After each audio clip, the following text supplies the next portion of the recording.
Happy Wednesday mga idol! Ngayon ay gawa naman tayo ng breakfast ng mga bata. At ngayon ay late na kami gumising pero may practice si Bunso para sa moving up.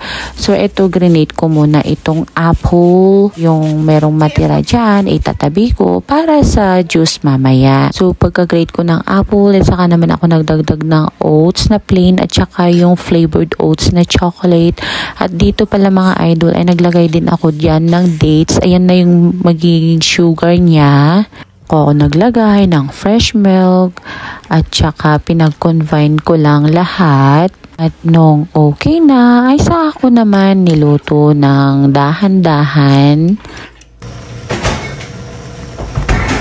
So, habang hinihintay ko na maluto itong oats nila, ay saka ko naman prepare itong gagawin kong smoothies or juice nila. So, dito ay nagkat ako ng carrots at saka yung natira kanina na apple. Tanggal ko lang lahat na laman na pwede kong makuha. Saka ko naglagay ng milk at saka kunting honey dito. At saka ko naman blender.